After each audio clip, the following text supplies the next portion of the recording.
And so we are going to be presenting to you information and background on the IIJA, and then answering your questions and taking public comment.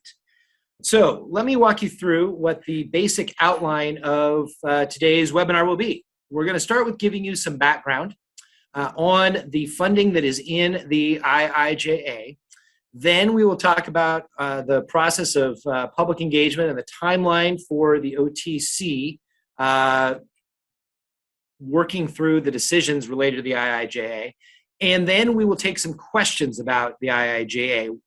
Given the reality that with several hundred participants, it's going to be hard to take those from the chat, we have set up a Slido, which I will share with you in just a moment, how to go about doing that. The second part will be public comment. And this will be a section where people who have signed up for public comment will be able to share a couple minutes of comment. We'll first, though, give you a little bit of overview of the investment decisions and the specific issues on which the OTC is seeking public comment. In terms of the process for asking questions, I would ask you to go to slido.com and enter the event code infrastructure. Or you can go directly to the link that is up on the screen right now.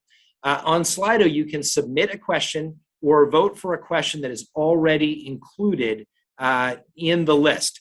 That will allow us to focus on the questions that are coming up the most frequently, they're the most popular, they get the most votes, and hopefully get to as many of those as we can. Throughout this webinar, I would ask you to please stay on mute. I believe that Sabrina has muted most people. And as a result, that you should be able to be quiet and listen in without causing feedback for the rest of us. So we will get started now with a little bit of background from Mr. Trevor Sleeman, who is the ODOT Federal Affairs Advisor and has been working on this legislation over the last 6 months to a year. Trevor, take her away. Will do. Good morning, everybody. Thanks for the introduction, Travis. And my name is Trevor Sleeman, even though it looks like it says my name is Travis Brower on my Zoom screen. So I'm not sure. I might have clicked the wrong link there. But anyway, it's good to be with you all. So just some quick background to sort of set the context for the conversation today. I think by now, many of us know that the Infrastructure Investment and Jobs Act, or IIJA, is over $1 trillion for infrastructure. A couple of points I like to make to unpack that is that this is not just a transportation infrastructure bill. There's money going to the national electric grid, the transmission grid. There's money for clean drinking water and lots of other things. And the roughly half of the bill that covers transportation includes some things and modes that are not typically under the jurisdiction of ODOT. So there's money in there for airports and marine projects. So not all of this money is coming to ODOT in a blank check. And the other point I like to make is that a good portion of the money that's coming to the sort of the usual highways and transit programs was anticipated just as a sort of the baseline cost of continuing the federal aid program over the next few years. So I'll talk about that a little bit more about what I mean by that in just a minute. So the bill includes a few different components. Number one, they did include another 5-year authorization of the federal aid highway program. That also includes transit and passenger rail. And thankfully, it wasn't just a flat extension of funding and policy. There's some new money in there and some new programming. In particular, there's a new formula program for resilience and for investing in carbon reduction related projects. Another element to the bill is there's some more what you might think of as one-time infrastructure stimulus type spending, and that's coming to ODOT in a couple of different forms. Number one, there are formula programs for investing in bridges and investing in EV charging infrastructure, which my colleagues will talk about later. And then there's also a huge amount of discretionary grants. So I'll cover that on the next slide here. And this is, of course, all spread out over the next 5 years. Next slide, please. So when it comes to competitive grant opportunities, we are going to have our hands full, and I mean us collectively, assuming there are folks on the call representing local governments, because there's going to be an absolute boatload of money available from the United States Department of Transportation in the form of competitive grants. And all modes are covered here. There are, roads and bridges and low emission transit vehicles, airports, ports. If we all collectively are going to do our best to maximize the amount of federal transportation dollars coming back to Oregon, we're going to have to get out there and work for it. So to those of you out there who may have good project ideas, I'd encourage you to start sharpening your pencils and planning for what's going to be a pretty massive influx of competitive dollars to USDOT. Next slide, please.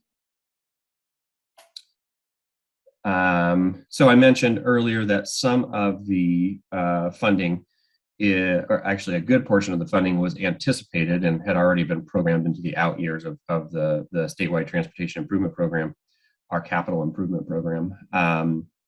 When we talk about new and unanticipated money from the IIJA coming to the transportation system, it's about $1 billion additional dollars for highways and bike ped and rec trails and those sorts of programs, and about an additional $200 million going to transit. So both will get, as you'll see in the next couple of slides, a solid jump in year one and pretty steady growth year over year thereafter. Next slide, please. So here, this is the programs that are specific to highways, bridges, bike ped, CMAQ, those sorts of things.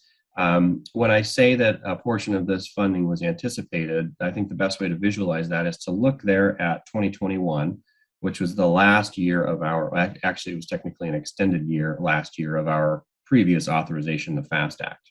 And if you just take that 2021, that blue bar there, and project it forward through all the 5 years of the new bill, you can kind of see what I mean when I say that a portion of the funding was anticipated and that there is a baseline cost of reauthorizing the existing program over 5 years. So a good chunk of this money has already been programmed into a couple of different STIPs.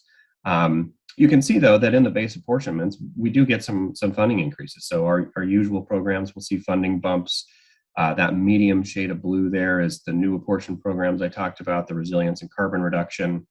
And then over the top is that special one-time funding for bridges and EV charging. We don't get that all at once. It's a one-time amount spread out in 5 equal increments. Next slide. And on the transit side, very similar path, pretty good jump in funding in year one, steady growth from there. When we're talking about transit formula dollars in this state, they do heavily go to the urban transit providers in large urban areas, but this does increase funding across the board. So rural providers will see considerable bumps as well. Next slide. And lastly, just to put this all into context, this slide here compares the IIJA with House Bill 2017, which you may remember was the historic transportation investment package passed by the state legislature in Oregon in 2017. If we look out to federal fiscal year 2026, that is when the IIJA will be at full implementation. All of the programs will have gotten all of their funding increases, and that's as big as it's going to get is in 2026.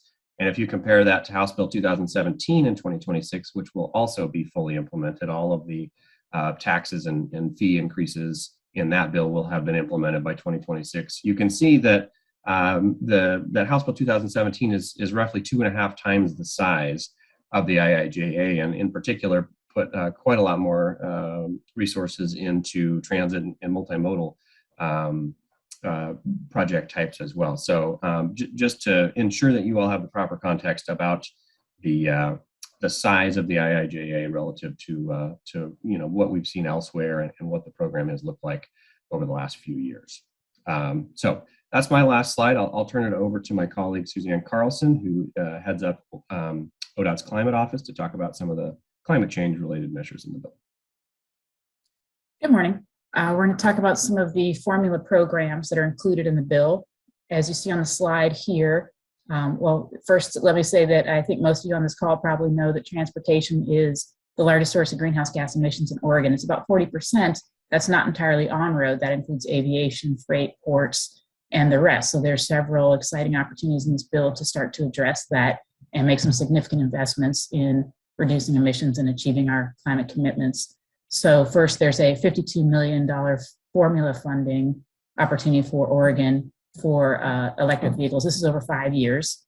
So to Trevor's point, the money is spread out over time.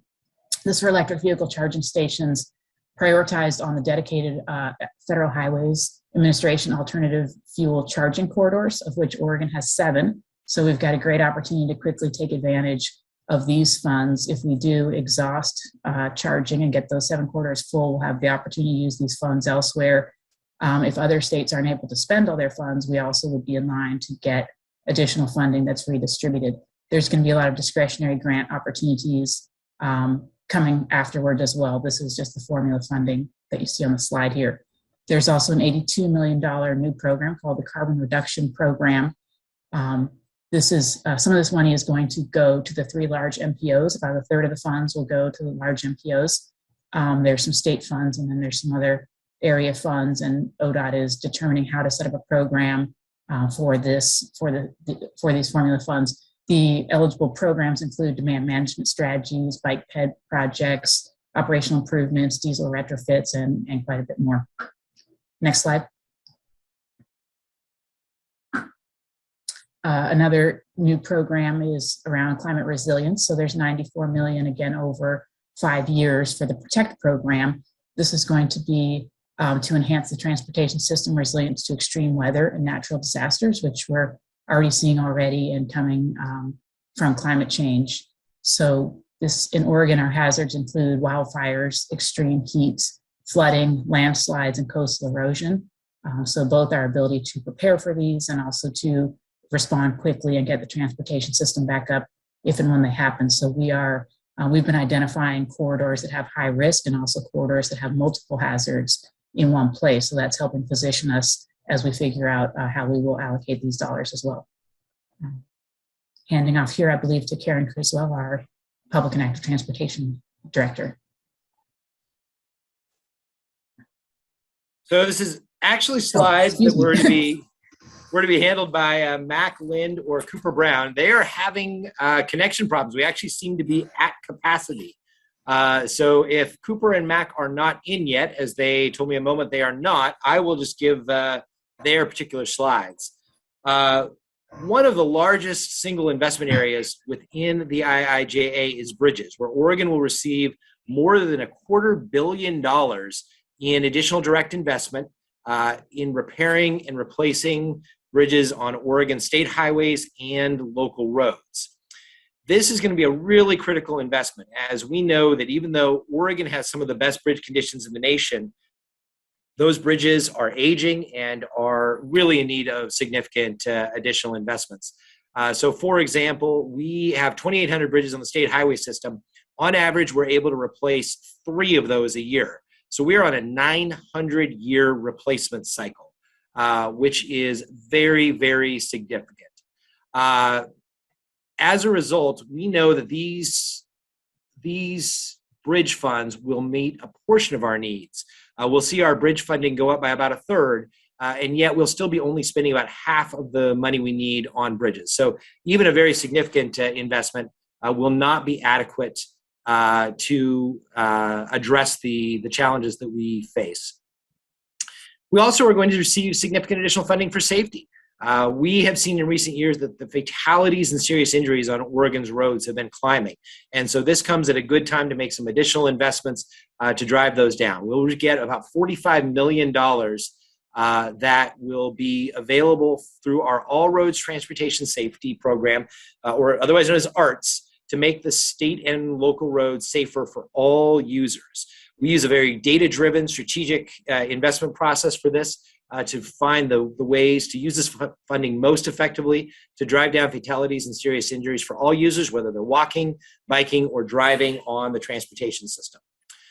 And with that note on safety, I'm going to turn it over to Karen Criswell, our Public Transportation Division Administrator, who will talk about some of the other areas of the legislation. Thanks, Travis. Good morning, everyone.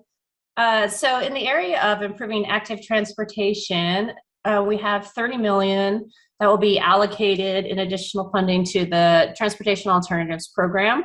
In the federal infrastructure package, this is the largest dedicated source of federal dollars for pedestrian and bicycle projects. Funds will be distributed through a competitive process to local agencies, and there's a split between a direct allocation to MPOs, which will account for 59% of that 30 million, and then the remaining 41% would come through ODOT. We are likely to continue to distribute the TAP funds through a competitive Oregon Community Paths grant program, but we're still figuring that out. The bill also has a provision for a number of grant programs for discretionary active transportation programs, which we're also working to understand. But some of the things that we've identified so far is the Safe Streets for All grant program, which will fund development and implementation of safety plans to prevent deaths and injuries. There's an active transportation infrastructure investment program, which is $200 million annual grant program to help communities develop and build their active transportation networks. And then I think you've already heard a little bit about the Reconnecting Communities pilot program, which is planning and capital grants to remove, retrofit, or mitigate transportation facilities, such as limited access freeways that are a barrier to access and mobility. Next, please. In the public transportation realm, Oregon is expecting to see $200 million in additional formula funding through the IIJA. This equates to about a 30% increase for fiscal year 2022 and a 41% compounded increase over the life of the legislation. A few highlights from the bill. We will see an increase in the funds that are administered through ODOT from about 23 million to about 31 million. The remainder of those funds to get up to 200 million will be allocated directly to the large and small urban transit providers within Oregon who receive their funds directly from FTA.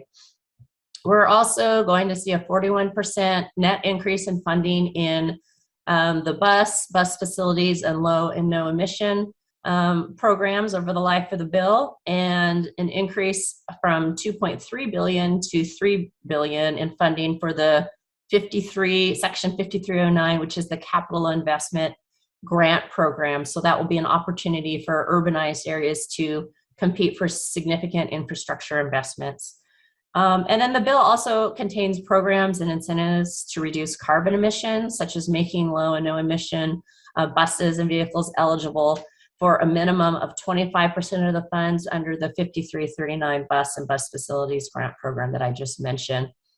This is going to create some opportunities for us to advance our existing emissions reduction work in the public transportation division, which includes things like prioritizing grant awards for the purchase of low and no emission vehicles and associated infrastructure, increasing our ability and the amount of technical assistance we're able to provide to transit agencies that are looking to transition to low and no emission fleets, and investing in facility construction projects that incorporate green building standards and practices, and then enhancing cross-mode connectivity to make walking, biking, and transit use safer and easier. Next, please. And then finally, the bill dedicates on a national level $66 billion to improving Amtrak services nationwide. It creates opportunities for discretionary grants that could help to improve the frequency, travel times, and reliability of the Amtrak Cascade service, which is the state-managed service that Oregon co-manages with WashDOT. And that's the service that runs between Eugene, Oregon, all the way to Vancouver, British Columbia. This investment in passenger rail is really timely given the significant impact that the pandemic has had on services.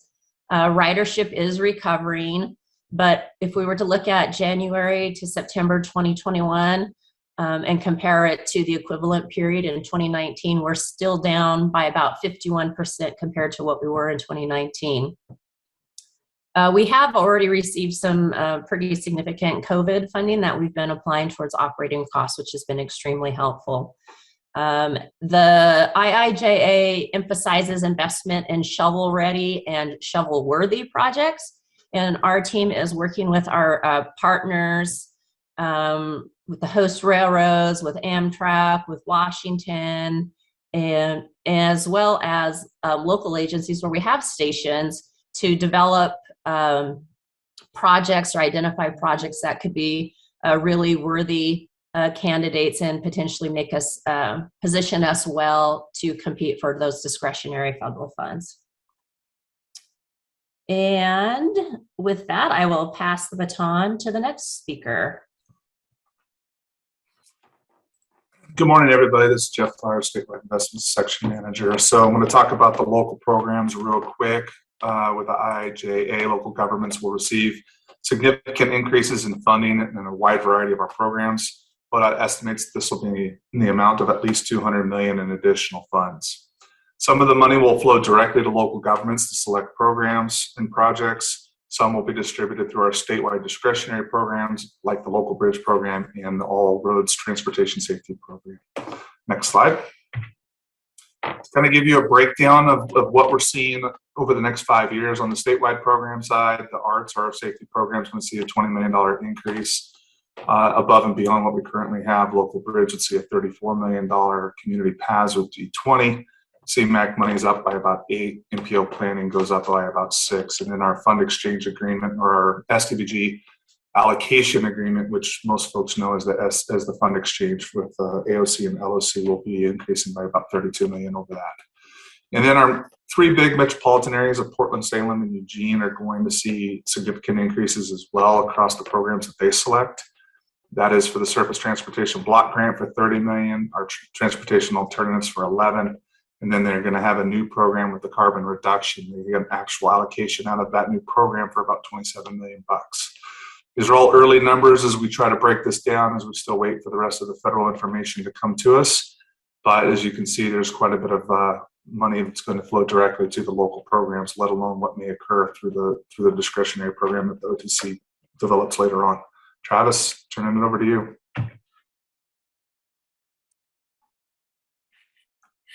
Thank you, Jeff.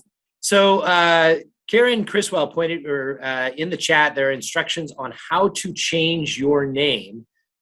Please go to turn on your camera. When you see your square, hover over your cursor over your square, and then right click on your mouse. You should see the option to rename. So again, I don't think you want to be Travis Brower. Believe me, it's not that much fun. Yeah, Karen and Suzanne are both nodding their heads. So.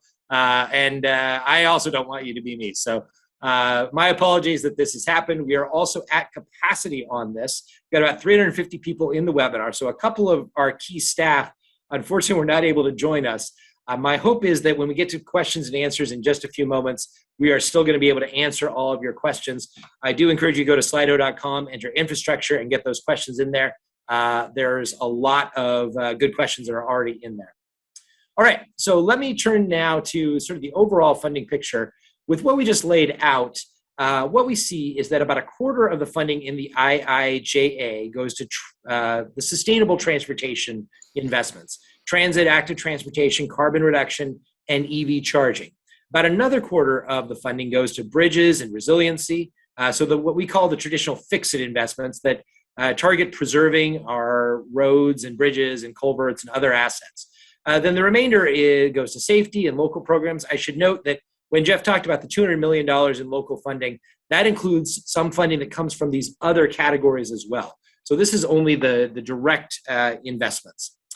And then about a third of the funding, about $400 million in total, is highway program funding that is flexible in the sense it's not dedicated to Congress, and the Oregon Transportation Commission can choose how to allocate that funding among different categories, whether that be our fix-it preservation programs, our public and active transportation programs, although there are some limits on what we can use the money for public transportation, or things like our enhanced highway program that adds capacity or lanes to the transportation system to make it more efficient.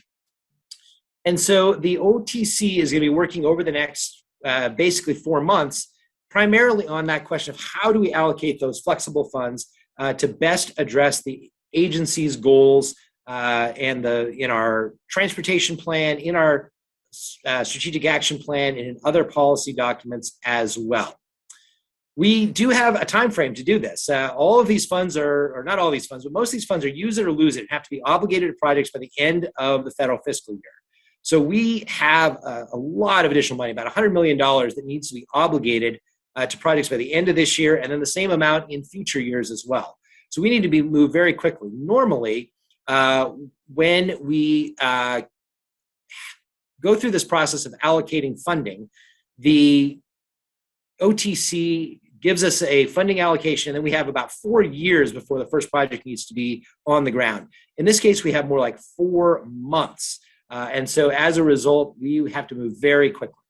So the OTC is going to be working through over the next several months how to allocate this money among the various programs so that then if they make that decision by the end of March, ODOT can begin the work of scoping and selecting projects and then going to the process of designing them, getting environmental permits, and then getting them out to the door to construction. The process is going to allow for stakeholder engagement over the next several months. So this webinar is one of those elements where we're seeking feedback on priorities for allocation of flexible funds and other elements of the legislation. We're going to be doing that through late December or early January. And then in January, we're going to go back to the OTC and provide them that extensive public comment document based on the conversations we have today, the conversations we're having with our stakeholders on our advisory groups, and other public comments we receive. And then we'll begin again a public comment period on actual funding options that we present to the OTC in January. So there will be 2 opportunities for people to weigh in continuously on this process before the OTC approves a final funding allocation at the end of March. So in terms of how you can follow the IIJA, we have created an IIJA website that you can get to on ODOT's webpage or go follow this link right here. You can also subscribe to our email updates that are available on our Gov Delivery list of topics. Recommend if you subscribe to our STIP update list, then you can get that, or subscribe to the OTC link as well. In terms of providing feedback on IIJA, we are directing all of the comments and letters to the OTC website.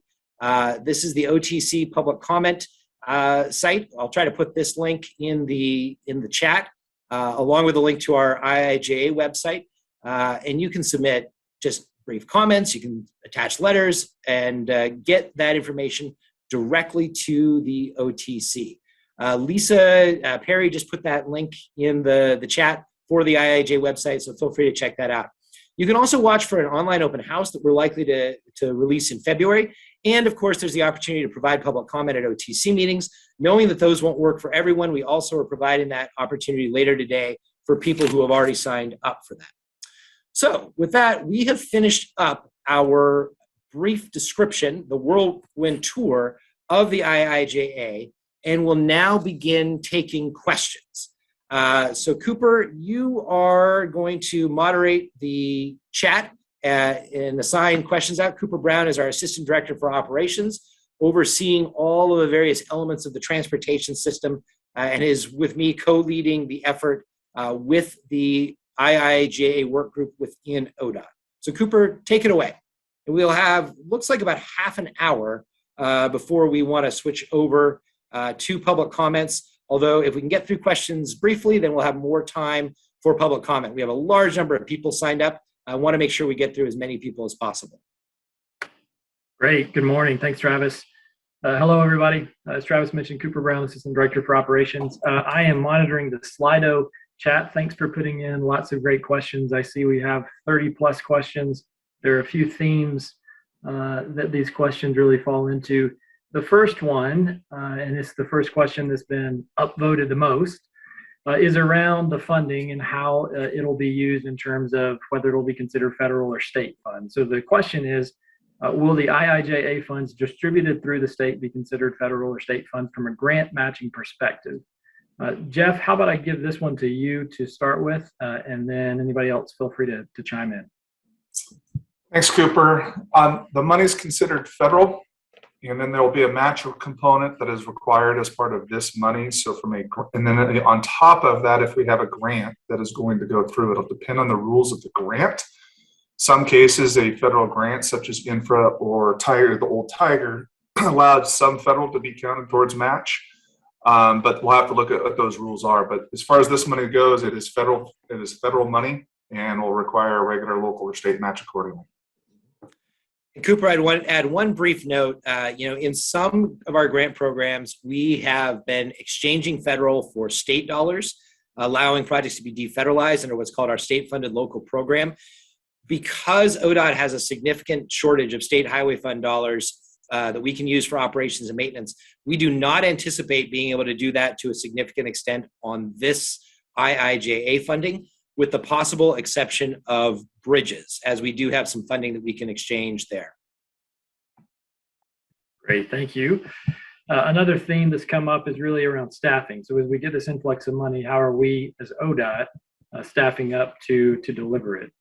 So specific question, how's ODOT going to hire enough staff to assist local agencies that are not certified local agencies apply for and deliver federal grant projects? Travis, how about I hand that one to you?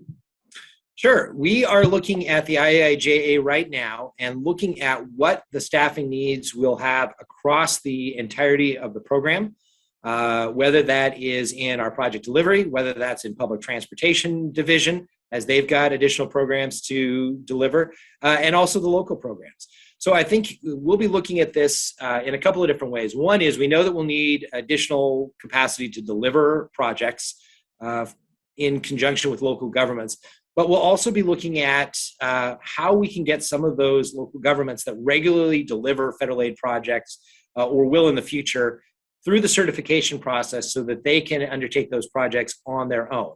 So it will be a little bit of both, most likely. Great, thank you.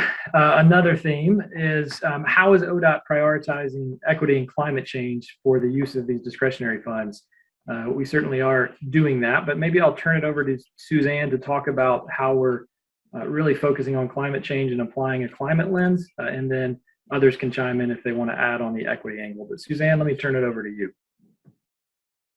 We will be applying a climate lens to these investments as we bring them to the Oregon Transportation Commission to vote on the discretionary amount. So for those of you who participated in the meetings around the 2024 to 2027 STIP, it will look a lot like that. We had 6 ODOT goals, including equity, climate mitigation, climate adaptation, state of good repair, safety, and I believe congestion relief is the other one. And we're able to look at how a dollar spent would positively or negatively impact each of those goals. And that helps the OTC make their decision around what's most important in terms of allocating those dollars. So we will be doing that again. We will be showing from the pie chart that Travis showed earlier, how many dollars go to each program area by formula or by designation, and sort of how that hits the need that we have in total. And then I think as Travis can ably talk about, there's sort of, I won't say not that much money left, but it's a smaller pot left once you dice it up by year, by program area, by what's already expected to be done with the dollars. And so the amount that is discretionary at the end of all that, we will apply that climate lens, and we will be bringing that information to OTC, as well as, if you recall, the scenarios. So there will be a scenario where 50% of the money might go to this program area and 25 to each of these other 2 program areas. How does that hit our goals compared to a different scenario that would break up the funds differently? So we'll be doing our best to provide information so they have an informed decision.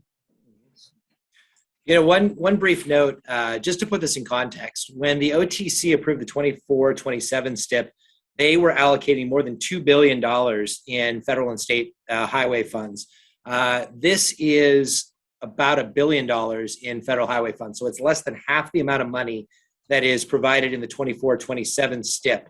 And over the 4-year or 6-year period of the 2 STIPs, it's about a quarter of the funding. So just to put in perspective the actual amount of money that is coming into Oregon in comparison to past efforts, it's relatively small, I think, compared to the need and compared to the expectations of many stakeholders. We're continuing to work to set those expectations appropriately as to how much money is really available. Karen. Yeah, Cooper, thanks. I just wanted to add on. So we have that climate and equity lens that we apply as we're making sub-allocation, or the commission is making sub-allocation decisions. But then there's the additional layer. So once we get into the program, so within the bike, ped, and transit programs, we do have a strategic action plan initiative that is focused on improving equitable access to public and active transportation. So it's not enough to be allocating funds to those programs, but within that further allocation of those funds to the programs, how are we considering equity, who's being served, where do we have gaps in the system, because we do know that there are disproportionate impacts on the system in areas where low wage earners and people of color are living and traveling. So that's part of what we bake into our programs that these funds then get pointed at. So just wanted to add that additional next layer down context around how we're addressing equity. That's helpful. Thanks, Karen. So a related question on the climate front, there's a question in here that asks, will every investment be climate friendly? Meaning, will it reduce vehicle miles traveled and greenhouse gas emissions? Suzanne, since you're on, let me pass it back over to you to speak a little bit to how we're viewing the climate impacts from the range of these investments. So the question is, will all of our investments be climate friendly? Yep. And then specifically, will they reduce VMT in greenhouse gas emissions? And I believe the question is really, will all of the projects in some total do that? Or specifically, it's unclear. So you can take it however you'd like. That's a challenging question. A lot of the dollars are, as I talked about earlier, are specifically allocated to climate-friendly investments in ways that we can reduce our carbon emissions. And by we, I mean the state of Oregon and the traveling public. I think, we're in a challenging position that we've got a roadway infrastructure there today, and people are making choices of driving today. So that is challenging. So we do the climate lens on our investments to figure out how much our dollars, on balance, can have positive impacts on climate. To be honest, I'll just say there will be projects that move forward for other reasons. There may be areas where there's a congestion pinch point where the dollars will be fully addressing that need, and they may not have a climate benefit. There may be a bridge project or a paving job that is neutral. We find that a lot of our projects are actually sort of neutral to climate because they're doing some maintenance that's really important to a state of good repair and may not be one way or another to climate. So, not every dollar will have a positive climate impact from that standpoint, especially when we're thinking about the maintenance needs that we have across the system. But we will be looking at and providing the information for the OTC to make a decision as well as to how many dollars we can use to address climate needs. Thanks, Suzanne. So along these lines, there's a question in the chat really getting around prioritization of projects and how do we prioritize those projects that meet multiple objectives, a little bit along the lines of this conversation. So ones that can help us maintain state of good repair, support our infrastructure, ones that might help the environment, address climate change, equity, et cetera. Karen, you spoke a little bit to this in your comments, but I think a bit of a deeper dive on kind of the nuts and bolts of what we're thinking in terms of projects and how we're going to rack and stack those would probably be helpful. So Travis, maybe I'll turn it to you to add anything else to what's already been said. Yeah, with all of our programs, we're typically looking at not just the direct benefit of the project, but also in terms of the specific area, but also the broader areas, whether it has additional benefits for the transportation system, and using those as the tiebreakers. Even for, say, our bridge program, where a bridge has benefits in other areas, not just around improving the bridge condition, that would be a criteria that would perhaps push it up further on the list. We're going to be doing that too, I think, for most of the major programs that we create that are more discretionary programs for the agency, whether that's public and active transportation, or enhanced highway type programs, we will work in some of those additional criteria to understand the totality of the project's benefits, not just in the category from which it's funded.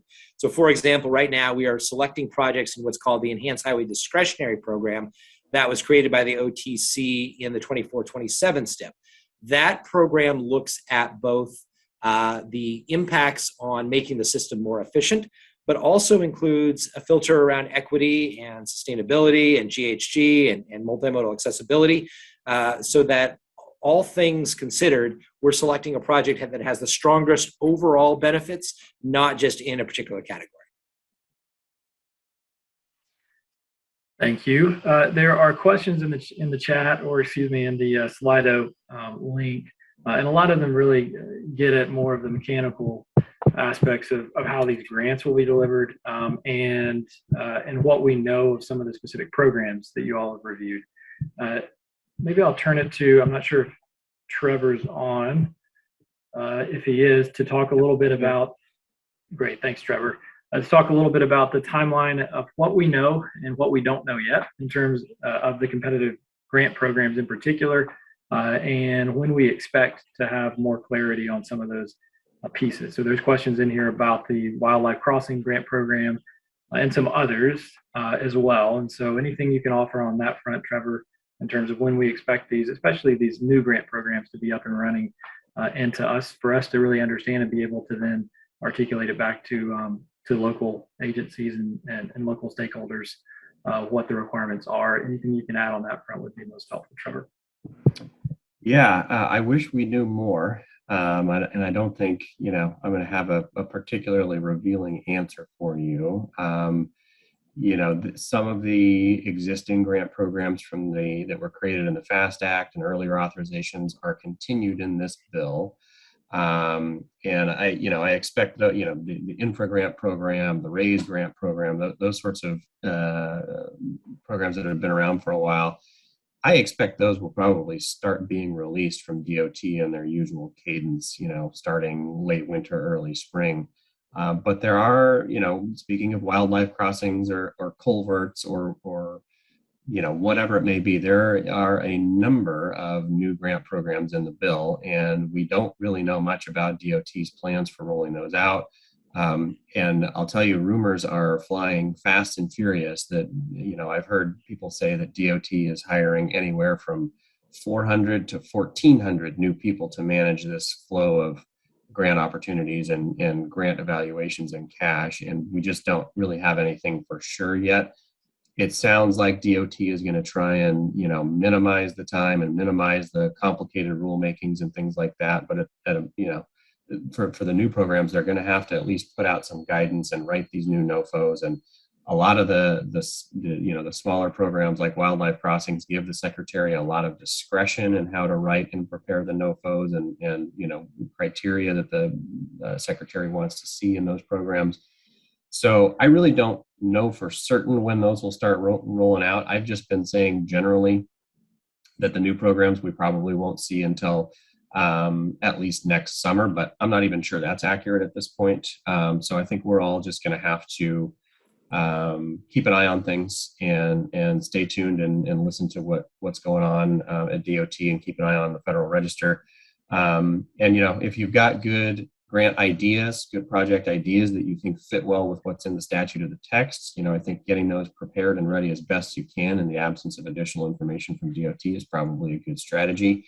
And then when we get more information, sort of be ready to pounce. But I think the short answer to the question is we're still waiting on DOT for more information. Thank you, Trevor.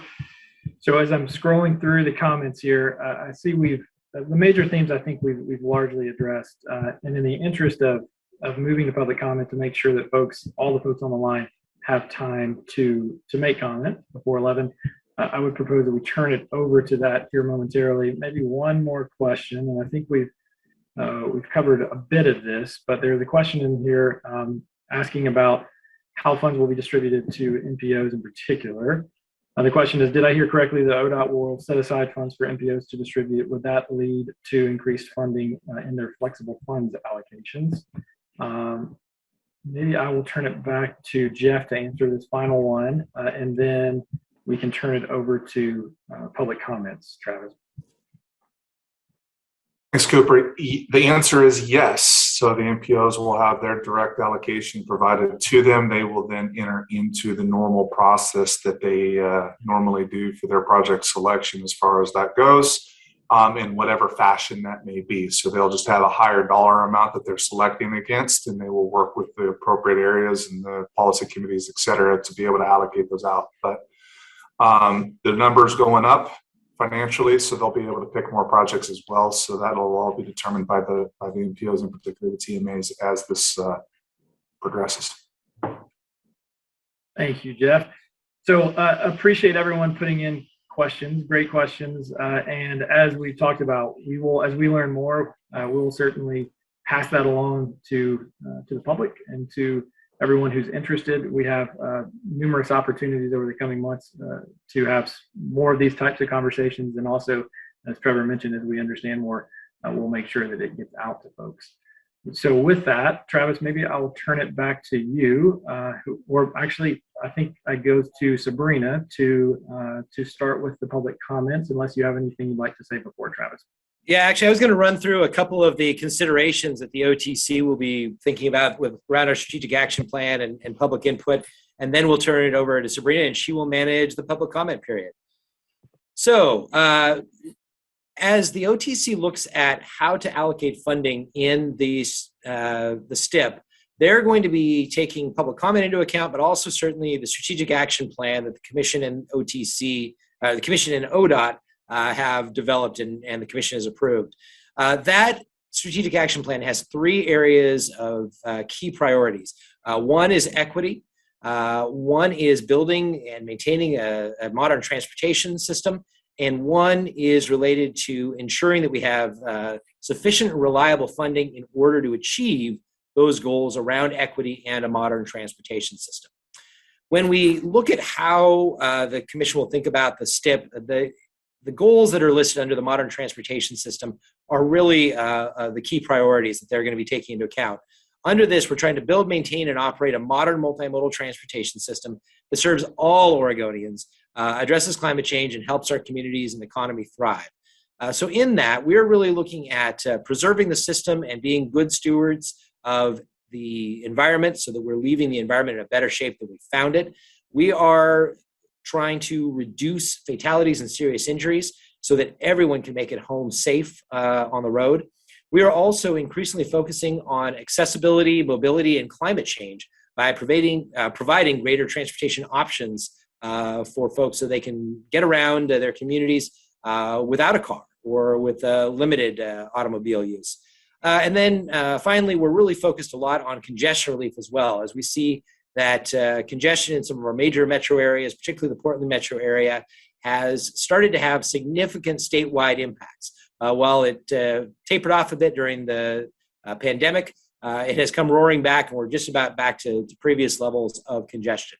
So these are going to be the considerations that the OTC takes into account as they work through this.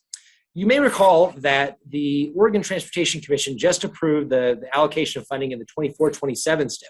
And so we did some very extensive public input process over the course of 2020 and heard from literally hundreds of Oregonians about what they wanted to see in the transportation system. We had three major themes of that public input. And we really anticipate that the work we're doing for the IIJA will build upon that record of public comment that we received. So we heard a lot of support for increasing funding for public and active transportation to advance equity, address climate change, and enhance mobility and accessibility for all users of the system. We also heard a lot of support for investing in fix-it projects like bridges and pavement and culverts that preserve the system in a state of good repair, and a real reluctance to cut spending on those areas to avoid accelerating deterioration of the system that will only cost us more in the long run. And we did hear some support for investing in enhanced highway projects to reduce congestion and facilitate economic development. In the end, the Commission took those public views into account. And so they held the line on funding for Fix-It, given the significant support we heard there, they made a significant additional investment, nearly $100 million, about a 60% increase in public and active transportation. And then they did provide some level of funding for enhanced highway programs, though really a fairly limited amount, about $65 million in discretionary funding, with the rest of that going to the earmarks that were provided under HB 2017 by the legislature.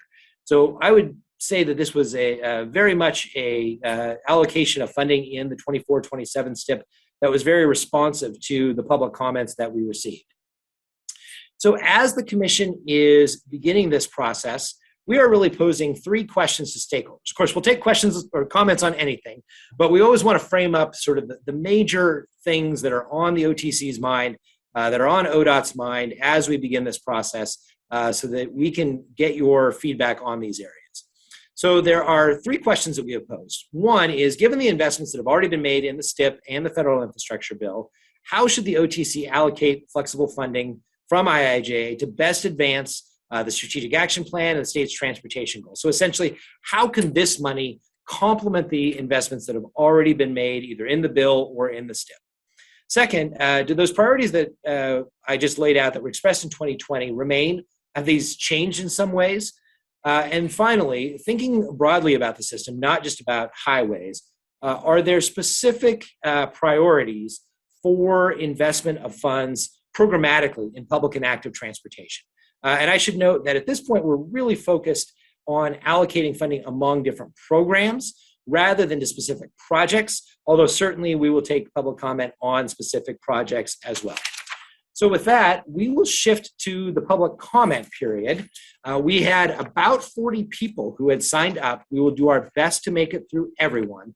We would ask that even though we laid out that everyone could take about 3 minutes, if you could contain your comments to 2 minutes, that would ensure that we would be able to make it through all of those who have signed up. We will go generally in the order in which people signed up, so sort of a first come, first served basis, with the exception that the OTC typically allows elected officials to go first, as they are the duly elected representatives of their communities. So at this point, I will turn it over to Sabrina, and she will begin walking through the public commenters, starting with elected officials and then those who have signed up. For any of you who came primarily to hear about the IIJA, you are welcome to stay as long as you can. You're also welcome to drop off at any time. This webinar will have a hard stop at 11, and so we will have to finish up then with however many people we have gotten through. So Sabrina, turning it over to you. Thanks, Travis. I'm just going to need to let everybody know that I'm missing probably about half of the public commenters because you folks have not changed your names in the panel list. So if you would like to be identified and have an opportunity, you're going to have to change your name. I unfortunately don't have all the public officials noticed in here as well. So I'm going to work my way down the list and message me if you are an elected official and you pop on so that I can see you. But I am going to go ahead and start with the first person that signed up just so that we can get going. Let's see, we've got Neil from the North Clackamas Watershed Council. Neil, if you could go ahead and identify your name for the record. My name is Neil Shulman. I am the Executive Director for the North Clackamas Council in Milwaukee. Can you hear me? You're cutting out a little bit, Neil. I'm Neil Shulman from the North Clackamas Watersheds Council in Milwaukee. Is that better? Thank you. And you have 2 minutes. So go ahead. Thank you. So yeah, what's obvious to all of us is that the Infrastructure Investment and Jobs Act is a once in a generation opportunity for ODOT to do many things together, to upgrade our transportation infrastructure, complete projects that have long been on the waiting list, improve our natural environment, our climate resilience, and include make sure that the benefits of this work goes to people who have traditionally been excluded by that. I am going to put forward a specific project that we have been working with ODOT and the governor's office and other state agencies on, and that is the removal of Kellogg Dam and the replacement of the 89-year-old earthquake vulnerable Highway 99 bridge. And the reason for that is that it really checks all of those boxes. It upgrades our unsafe infrastructure. It produces safer transportation for bike and ped with an undercrossing. It adds floodplain resilience that will be important as the climate and weather patterns change. And it is, and has been for a number of years, the #1 fish passage project in the state owned by ODOT. But the complexity of the project has prevented that from moving. Now that we have this money available, this is the time for that to move. Senator Merkley has inserted a budget line item in not in the Infrastructure Act, but in the appropriations project to advance the restoration of the lake, which is really poised for multi-million-dollar private investment from mitigation bank credit. And that needs the bridge to be replaced and the dam removed just to unlock that money. So this is the perfect time. We're obviously also aware that the area around this project is 44% non-white, and in the high school across the street, more than half the kids are on free and reduced lunch. So the replacement of the Kellogg Creek Bridge and the removal of a dam that really hasn't served any purpose since the 1890s should be at the top of our list. Thank you. Thank you. Next up, we're going to be hearing from Elizabeth Perkins. Please go ahead and unmute yourself and identify your name for the record. Hi, for the record, my name is Dr. Elizabeth Perkin. I'm the Northern Oregon Regional Coordinator for the Native Fish Society. Native Fish Society is asking ODOT to prioritize the removal of the Kellogg Dam in Milwaukee and replace the dangerous and outdated 99E bridge that sits atop it. Kellogg Creek is an important thermal refuge for salmonids migrating through the Willamette River. However, at present, fish cannot easily access these cooler waters. An outdated fish ladder does not provide adequate fish passage, particularly during the summer when flows are lowest, temperatures are highest, and the need for a thermal refuge is the greatest. On the other hand, we're also expected to see an increased incidence of extreme high flow events during the winter months resulting from climate change. Removing the Kellogg Dam would allow a large floodplain to be restored, increasing both available habitat for many aquatic and riparian species, as well as increasing flood storage potential. The dam also represents a danger to the Highway 99E bridge that is built upon it. Kellogg Dam was built before Oregon became a state and is at risk for failure in an earthquake. Removing the dam would provide an opportunity to concurrently replace and update the Highway 99E bridge. Kellogg Dam has long been recognized as a top priority for removal to restore fish passage by ODOT. Previously, the lack of funding has delayed its removal. Our hope is that with these additional funds from the IIJA, ODOT will finally be able to remove this barrier to critical fish habitat and build a safer 99E bridge. Thank you for your time. Thank you. Next up, we're going to have Todd Ashebury. Todd, if you could please go ahead and unmute your mic and state your name for the record, and you have 2 minutes. Hello, I'm Todd Ashebury. I'm a professional fisheries biologist, formerly the district fish biologist for Oregon Department of Fish and Wildlife in the Portland metro area. And this is a tremendous opportunity to add to investments that ODOT is already making in bridge improvements throughout the state. They can also add to investments being made by the Oregon Watershed Enhancement Board, who has focused their investments in several watersheds throughout Oregon, including the Clackamas and nearby watersheds, including Mount Scott Creek, Johnson Creek, and Abernathy Creek. All of these systems provide an opportunity for ODOT to expand on restoration actions already underway and make additional improvements that might not be able to be made with current investments. So we hope that they take advantage of that opportunity and add to what Oregon Watershed Enhancement Board is already doing in focusing their investments in the Portland metro area to improve habitat for fish. Thank you. Thank you, Todd. Okay, next up, we're going to have Kate McBride, Mayor of Hood River. Kate, please unmute yourself and state your name for the record. Hi, this is Kate McBride, Mayor of Hood, City of Hood River. Can you hear me? Yes, we can. Thank you. Great, thank you. Thanks for the opportunity to provide comments for priorities that are in our area. The Hood River White Salmon Interstate Bridge has been the #1 economic development priority in the Mid-Columbia region for many, many years. The bridge is 100 years old and is critical to the regional infrastructure and is at the very end of its useful life.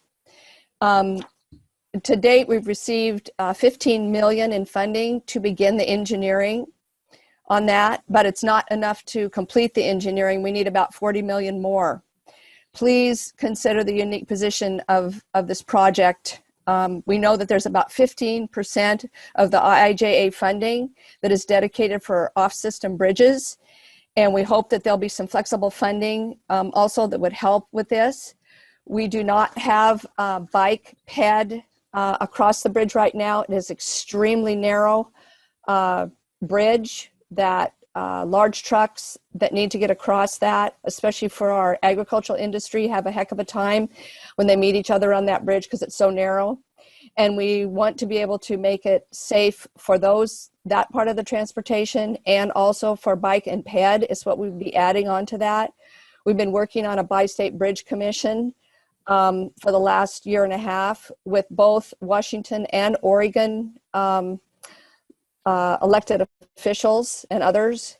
And so we're down the road with working on this project, but we desperately need money to help with this. We also in our area, at least in Hood River County, have about 30% Latinx. So we should be able to qualify, as this, has a lot to do with equity in our area.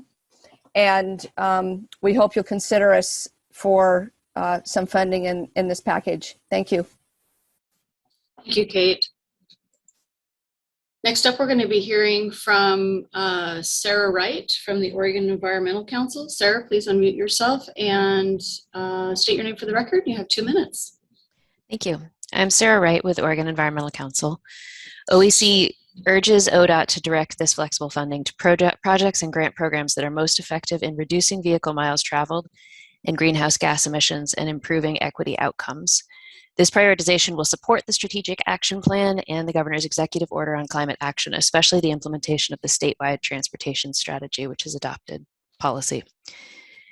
Investing in transit expansion, transportation electrification, and biking and walking infrastructure, especially focusing in BIPOC and low-income communities across the state, could yield strongly positive climate and equity outcomes. For example, it would be very helpful to add money to existing and oversubscribed grant programs like Safe Routes to School and Oregon Community Paths. This is also an opportunity to begin building up and reinforcing programs to support the reshaping of the transportation system, particularly where highway trust fund money cannot be used. For example, planning and coordinating substantial growth of transit in and between communities is necessary to support the mode shift we need to see over the next decade. We encourage you to look for opportunities to build your capacity to support the future transportation system. Thank you. Thank you so much.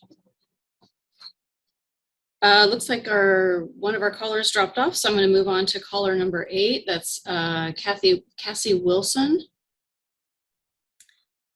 Good morning. My name is Cassie Wilson. I'm 23 years old. I live in Boring, and I'm a member of Sunrise Rural Oregon.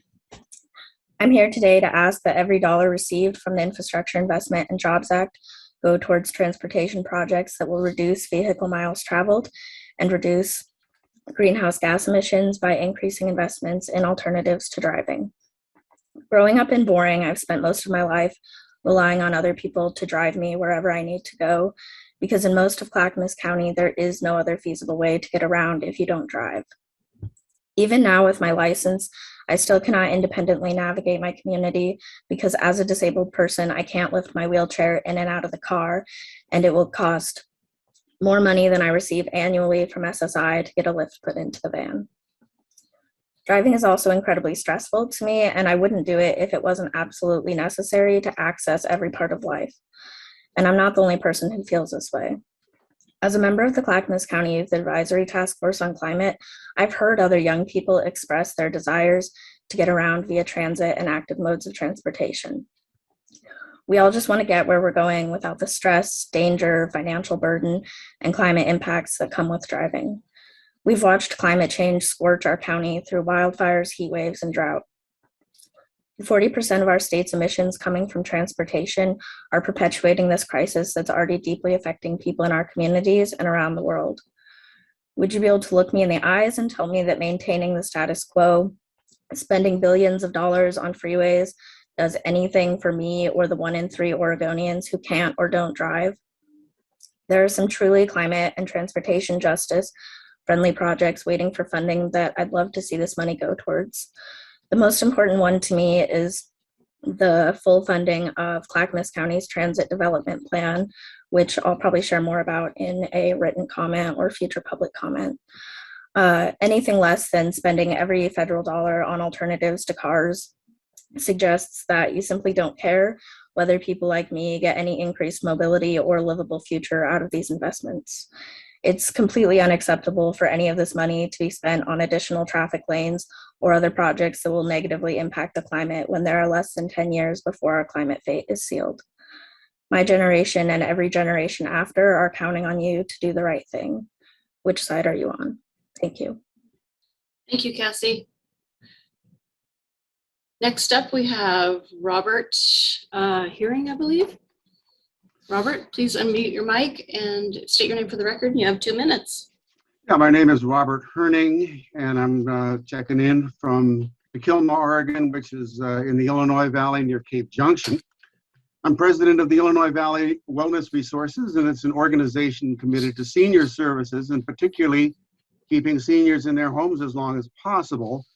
One of our main concerns is public transportation, in that our rural community has few options besides the private automobile for travel beyond the region. Highway 199 has become increasingly dangerous, and many of us would like to leave our cars at home. There's adequate and improving bus service within Josephine County and connections east-west to the Oregon coast and Klamath Falls, but there is really no way to go north without driving or flying.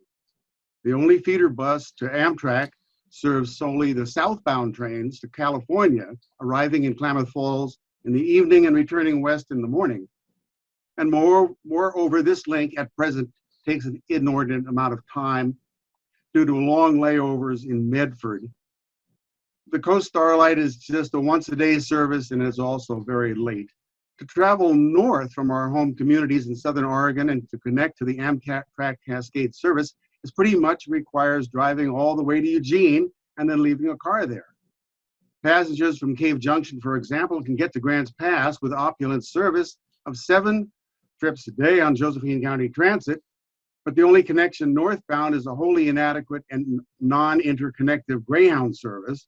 Greyhound no longer maintains a bus station in Grants Pass and drops off passengers with luggage many blocks from county and point transit hubs. Similarly, in Eugene, Greyhound schedules seem to deliberately prevent convenient connection to the Amtrak Cascade service. I propose an extension of already existing Amtrak Cascade throughway buses. There's numbers 517 and 18, which currently terminate and originate in Eugene.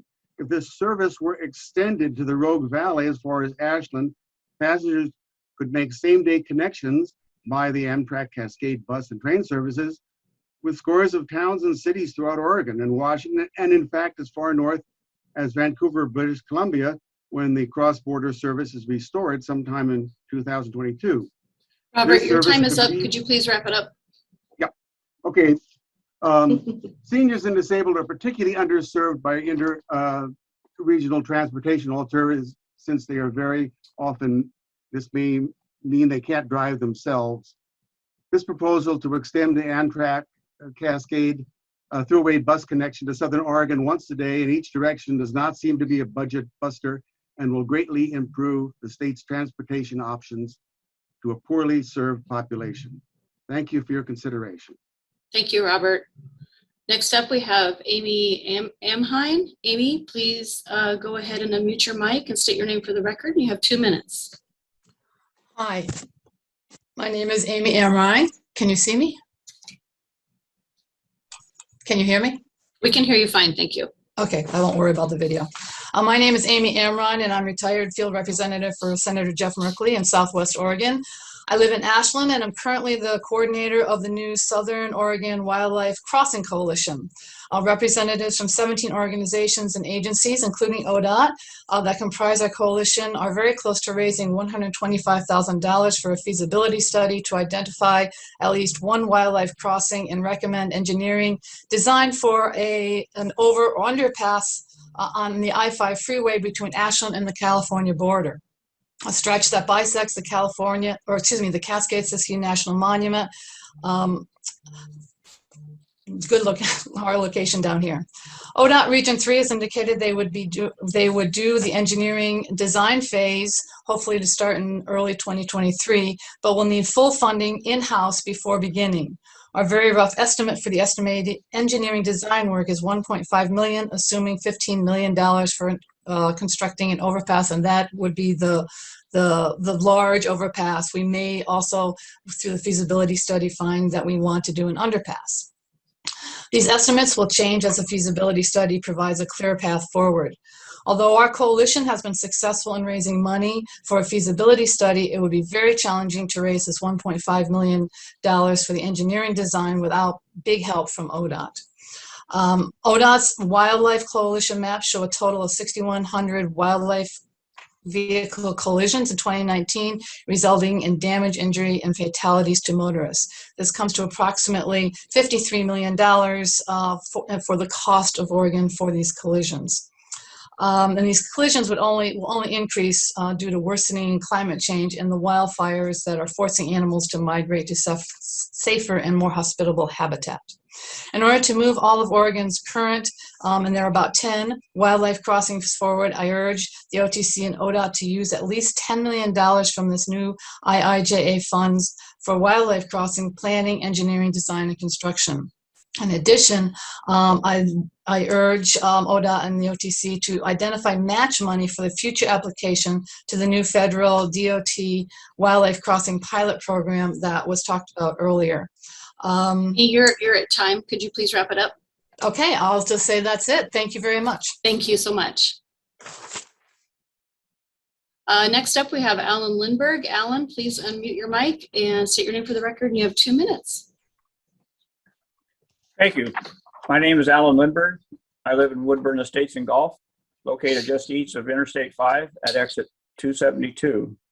Exit 272 supports transportation to Woodburn, Molalla, Mount Angel, and Silverton to the east. To the west are two large distributors, Winco Foods, Do It Best. Also to the west is Woodburn Company stores, bring volumes of traffic. Within the next 2 years of construction, will be one of the largest Amazon distribution centers, employing over 1,500 people. This means more traffic, more noise, and more pollution at exit 272. Residents living within 1,500 yards to the east of the neighborhood of northbound lanes hear noise 24 hours a day, with the exception when COVID-19 brought the area to a near halt. The freeway was quiet during 2020 and the first part of 2021. Now that COVID-19 restrictions are lifted, the volume of freeway noise has increased. The safety feature built on the side of the road is a rumble strips that bring attention to drivers that veer off the road. How do I know? Because I hear them all the time. Residents living within 30 yards east of the Interstate 5 have taken defensive measures by installing additional insulation, double pane windows, and fences to the maximum height allowed by Woodburn City Code. In August of 2019, a driver of a northbound semi-truck hauling aluminum studs had a health issue, left the road, and ended up on the edge of the golf course at Woodburn Estates and Golf. In the process, mowed down trees and vegetation, leaving unobstructed view of the freeway. Luckily, no one was hurt.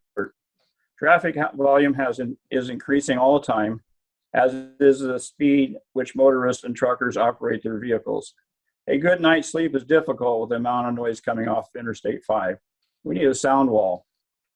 Sound walls are expensive. My limited research, I found walls can cost about $38 a square foot. I estimate the length of the needed sound wall using my Golf GPS finder to be approximately 1,200 yards. Also, during my research of cost of sound walls, I found there are alternatives to cement. Those alternatives include specific types of trees and shrubs, broadleaf evergreens, specific holly trees, and thick, non-invasive wall bamboo. One qualification to purchase a home in Woodburn Estates and Gulf is at least one member of the household must be at least 55 years of age. Ellen, you're at time. Please wrap it up. With a large flux of funds coming to Oregon from taxes we have and still pay, it's time to spend some of those funds for a senior retired community. After all, we have paid our share of taxes for over 35 years. Thank you for allowing me to speak. Thank you, Alan. Next up, we have Jake Jacobs. Please go ahead and unmute your mic and state your name for the record. You have 2 minutes. Hi, I'm Jake Jacobs. I'm Executive Director of Oregon Aviation Industries. And it turns out that in the next few years, there will be some small electric aircraft in the air that will need to be charged at our airports. Electric vehicles are, of course, in evidence right now, and the plan that ODOT did for electric vehicle charging was very timely, but it did not include aviation. So Washington State recently published an electric aircraft feasibility study, in fact, more than a year ago, and set up 6 test airports. So in addition to the surface transportation, we would like to see some of this money go to help the electric charging of aircraft as they become landing at our airports. So Oregon needs to prepare for electric aircraft support at our airports. Thank you. Thank you, Jake. Next up, we have Casey Kola from Yamhill County. Casey, please go ahead and unmute your mic and give us your name for the record. All right. Thank you very much. Can you hear me? Yes, we can. Thank you. All right. I'm Yamhill County Commissioner Casey Kula. And thank you for your time today and for taking feedback. My responsibilities around Yamhill County include public works, planning, and transit, and I'm a farmer and ecologist. I hope that you're going to keep in mind aggressive climate action and the cost and safety for Oregonians as you determine funding levels for different programs. After all, budgets are moral documents, and they declare what we value, and I hope we value these things. When I ask people in a community about their top priorities for roads, they tell me that dangerous intersections that need to be rebuilt where county roads meet state highways. They say that they want safe shoulders for biking and walking on rural roads. And they tell me to get the Newburgh-Dundee bypass out of residential Newburgh, which would be phase 2. One specific ask that I have for you is to please fully fund the Safe Routes to Schools program. As you know, it's been oversubscribed for many years, meaning a lot more requests than money. When I ask bus riders what they want, they ask for specific and better connections between cities and more frequent service.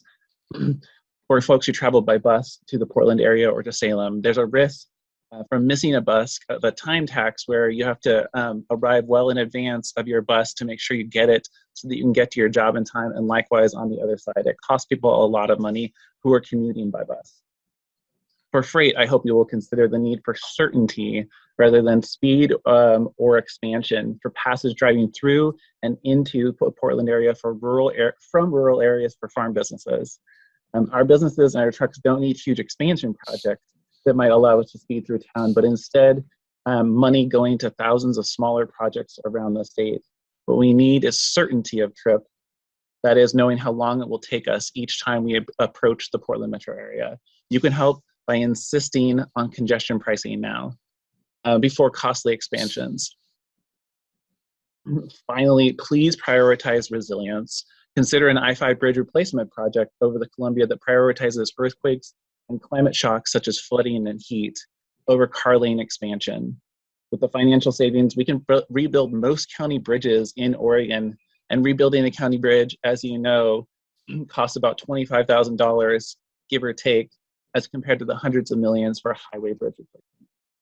In short, I hope that you will consider climate change, safety, certainty, resilience, and the cost to ordinary Oregonians when you're prioritizing funding through this package. And thank you very much for your time. Thank you, Casey. Next up, we have Matt Michelle from City of Veneta. Matt, please go ahead and unmute yourself. State your name for the record. You have 2 minutes. Thank you. Good morning. My name is Matt Michael. I'm the City Administrator of City of Veneta. We are asked to provide input on priorities for investment of funds in public and active transportation. And our input is that these are one-time funds. So prioritize projects that may not ordinarily get funded under existing priorities and deliver multiple community benefits. And for example, Veneta has a $6.3 million multi-use path that can connect kids living in the city to their middle and high schools outside of the city. But it can also provide a broadband path across wetlands. It can provide municipal water line access across wetlands to school district facilities. It could provide emergency access across the Long Tom River for emergency vehicles. And it connects regional multimodal network through the wetlands. So multiple community benefits in addition to just multiple programmatic benefits. And again, as one-time funds, we should also prioritize underserved populations based on affordability. For example, a ratio of total project cost to the applicant agency's median household income. Public agencies in lower average median household income areas struggle to provide matching funds beyond a meager contribution of services. Thank you very much for providing this opportunity for public comment. Thank you, Matt. We appreciate your time. Next up, we have Megan Ramey. Megan, please go ahead and unmute yourself. State your name for the record, and you have 2 minutes. Yes. Hi, my name is Megan Ramey, and I'm the Active Transportation Representative for ODOT Region 1 ACT, board member for CAT Transit, and I'm also known to you as the Crazy Bike Lady, conducting Hood River's bike train and walking bus program with an ODOT grant. So thank you. My family has the pleasure of leading a carless lifestyle made possible with good transit. I also experience both joy and heart palpitations that come from leading happy kids to school on foot or bike. For example, the bike train has no choice but to share a 6-foot wide sidewalk with people walking on 12th Street, with no barrier between us and vehicles driving greater than 35 miles per hour. Streets like this exist all over the state, and our kids, seniors, and low-income folks pay the price with their mental health and literal life, when the right design can, in turn, give them life. Here are 3 opportunities that I think can help exponentially increase equity, active transportation, and transit ridership while modernizing our system in a financially prudent way. Number 1, create a demonstration project program for safe routes to school for towns and cities that have already completed your planning identification grant program. These critical infrastructure gaps can be funded with short-term demonstrations. Number 2, fund e-bike libraries and instant e-bike purchase incentives through the Transportation Options Innovation Grant. To build off the federal infrastructure bill's e-bike incentive program, create a grant program that would fund e-bike libraries for residents to check out a bike for up to 5 days, like the successful Easy Bike program in Santa Barbara. Additionally, create an e-bike incentive for qualified low-income and/or accessibility challenged individuals that need it most. Number 3, only invest in multi-million-dollar infrastructure that prioritizes active transportation connections and dedicated bus rapid transit over vehicles. Oregon is going to see major climate and natural disasters in the immediate future, and we should be harnessing this once-in-a-century investment to make our communities more resilient in the short term and stronger together in the long term. Thank you so much. Thank you, Megan. Next up, we have Andrew Lindstrom. Andrew, please go ahead and unmute yourself. State your name for the record. You have 2 minutes. Hi, my name's Andrew Lindstrom. I am a resident of Portland. And my number 1 concern here is that access to transportation is often cited as the number 1 way for a person to get out of poverty, but it costs anywhere between a couple hundred to $10,000 per year to maintain a personal vehicle. And despite the Portland Metro being cited often as a leader of bike friendliness and bike transit, there's no dedicated, separated bicycle network. And that causes hundreds of thousands of people to not be able to get out actively in their community and get to work or get to the store in a clean, environmentally friendly way. And this is all despite the fact that setting up dedicated bike infrastructure is one of the least expensive and most effective ways to have a transportation network. The city of Seville in Spain set up a dedicated bike network in 18 months for about 32 million euros back in 2007, and now has a bike ridership of around 10% that serves 70,000 trips per day. I would ask the Oregon Department of Transportation to look internationally for good examples of ways to build separated dedicated bike networks, so folks that do not have the means to own a car or who do not want one can still get around their city in a safe and timely manner. Thank you. Thank you, Andrew. Next up, we have Mike Fox, Port of Hood River Commissioner. Mike, please go ahead and unmute your mic and state your name for the record. Hi, I'm Mike Fox, an elected official of Hood River Port, and I'm also the co-chair of the Bi-State Working Group. Again, thanks for taking these comments. I agree with everything that Kate McBride, the mayor of Hood River, said earlier, and a few other items to add. As she stated, our bridge is nearly 100 years old, and this is the Hood River White Salmon Interstate Bridge. It's really a critical infrastructure project. It's at its end of useful life. The port has done an excellent job of monitoring and maintaining the bridge to make sure it's safe to operate. But as we see in the very near future, as is right now today, we're spending a lot of money to try and maintain it. It's going to increase in the future as the bridge continues to degrade with the age. The Bi-State Working Group is made up of elected officials from both sides of the river, Oregon and Washington, and we've been working very closely with the Hood River Port of Commissioners. And over the last couple of years, we've made great progress getting our program ready to go to replace our bridge. Environmental permitting is nearing completion. We've got a conceptual design now for this new bridge that includes two normal 12-foot lanes for traffic, as well as an additional 12-foot lane for bicycles and pedestrians.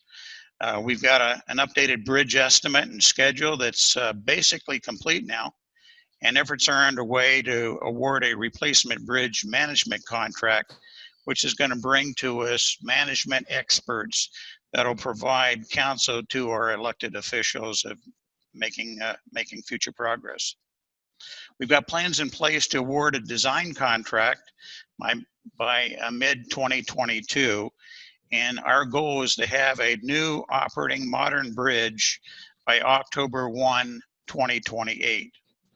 But we need your help. Allocations of the IIJA resources can play an important role in helping achieving these goals. We need about $40 million for the design effort.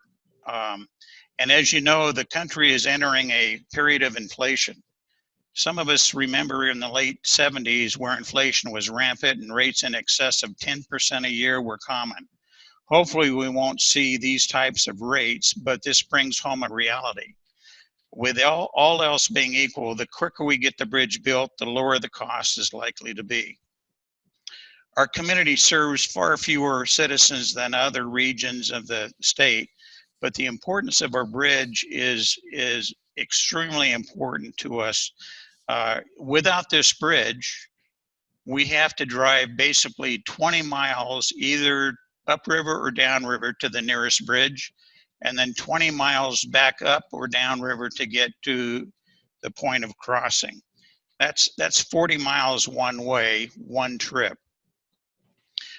Due to the rural location of the Hood River White Salmon Interstate Bridge, we believe that the funding this critical piece of infrastructure meets the priorities identified with the OTC ODOT goals, including equity, modernizing the state's transportation system and identifying sufficient and reliable funding. I appreciate your time. Thank you so much, Mike. Next up, we have Angus McLean. Angus, please go ahead and unmute yourself and state your name for the record. You have 2 minutes. Sure, thank you. My name is Angus McLean. I'm here representing Pacific Forest Trust, a member of the Southern Oregon Wildlife Crossing Coalition. And I suppose that would make no surprise that I'm here today to advocate for a portion of the flexible fund dollars to be allocated towards planning and design of wildlife crossings. Oregon has a higher rate of vehicle collisions than any other West Coast state. It's about 6,000 per year, and that's just the reported number. The estimate in other states is that the total is about 4 to 10 times higher than what gets reported. At an average cost of around $4,000 per crash, that's a lot of money, and more importantly, it's a risk to human safety while putting unsustainable pressure on even common species like mule deer. Without action, we can only expect the problem to get worse in a future driven by climate change, as animals will travel farther distances to find refuge areas that meet their habitat requirements. Fortunately, wildlife crossings have proven to be a very effective solution in Oregon. Those that have already been built have reduced collisions in their respective areas about 95%. They're a win-win-win, increasing safety, protecting and enhancing biodiversity, and can save the state money in the long term by reducing the significant costs associated with collisions.